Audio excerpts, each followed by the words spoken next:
Hey guys, this is Dustin with Hard Cruise Racing, and we're about to start a new build, and you're going to take part in that build.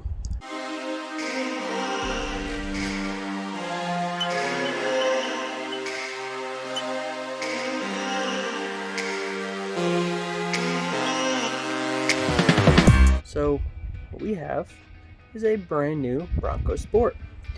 So this build's going to be a little different for a few reasons.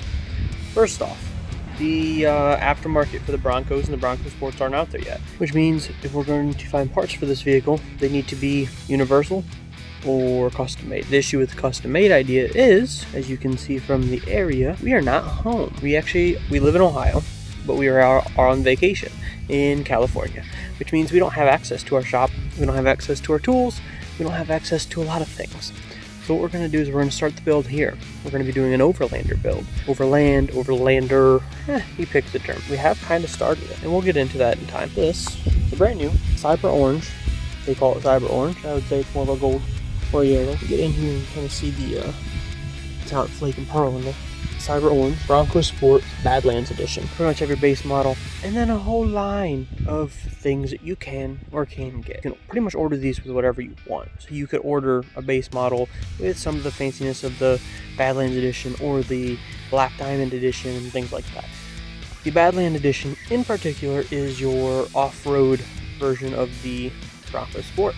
This includes things like front-mounted cameras that you're able to turn on from the inside, all of the GOAT tunes. It's pretty much, you have the normal, sport, economy, rock crawling, sand, off-road, things like that. And like I said, it's a lot more off-road based and focused, which is nice because we're going to be using it to overland. Right? By the amazingly designed headlights. No complaint. Front grille is absolutely beautiful. The nice part is, what I like about these headlights, let's see if you can see it. The little horses in here, they did kind of like what the Jeep did on adding the little details here and there. I love the rims that they put on these from stock.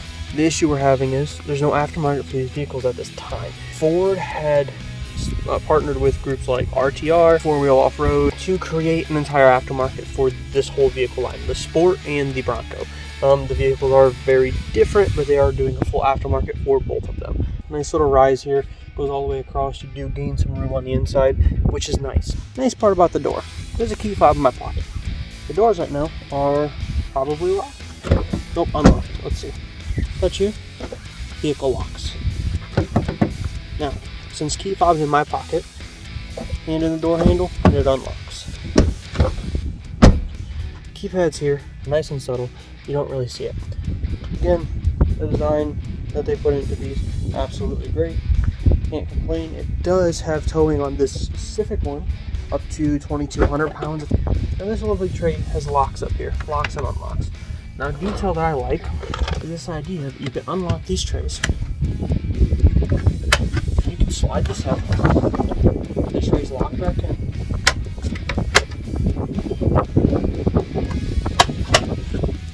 Now under here, there are little legs. These legs come down and actually create a very sturdy table that sits out past the vehicle. This tray comes with tie downs on it. There's also tie downs on the side. There's lights that turn on above me. You can see.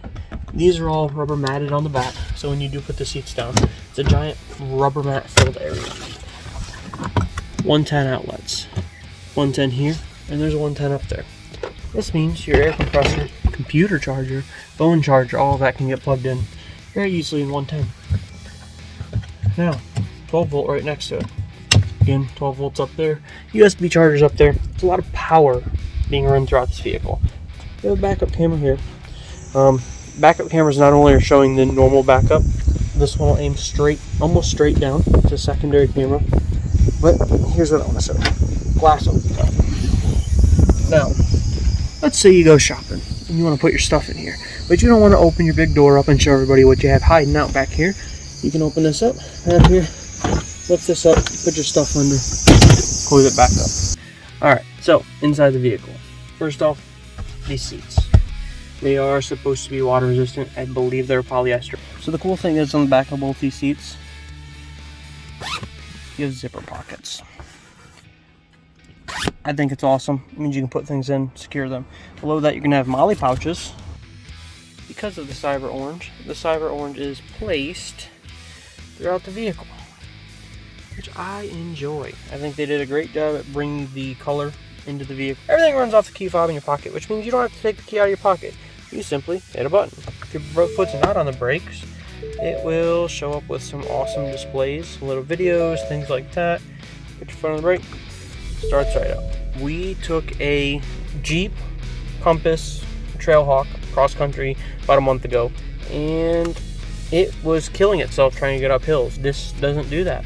You know, the same hills that we drove in the Jeep, where it was just red line trying to get up it, this is sitting 3,000-4,000 RPM with more room to talk. Down here, it does have your turn button selection and a manual button with paddle shifters. Push button parking brake, so the parking brake's on right now. You reach down, push it down, and it'll deactivate. Pull it up and it'll activate. This is a auto parking brake. So let's say you're driving down the road and you have this on, come to a stoplight. When you stop completely, the brakes will activate. And when it's time to go, you just tap the gas, the brakes release, and you go. The magical buttons. This one over here is your off-road cruise control. So let's say you're cruising on a trail and you want to set it at an extremely low speed, lower than what your normal cruise control will set. 5 miles an hour. This actually has lockers in it, so we can lock the rear. We also have traction control, but more importantly is this. Now I'm going to turn this to the left and the right, so you can watch up here. You can go from normal mode, mud and rut mode, sand, rock crawl. Now the nice part about rock crawl is when I get there, the front camera comes on. You can also turn it on yourself here, but it'll come on automatic. Now you have economy mode, sport mode. You feel a difference. That's the thing. When you're driving, well, I'll get through the last one. And after that, you get over to slippery. That's going to be your ice mode. So the nice part is you can be driving around in normal mode. And let's say you're going down the highway, you reach over and you click it into eco mode. You feel power pull away from the engine. You feel, it's most likely going to reduce your fuel trims. You feel it. You physically feel it kind of pull away.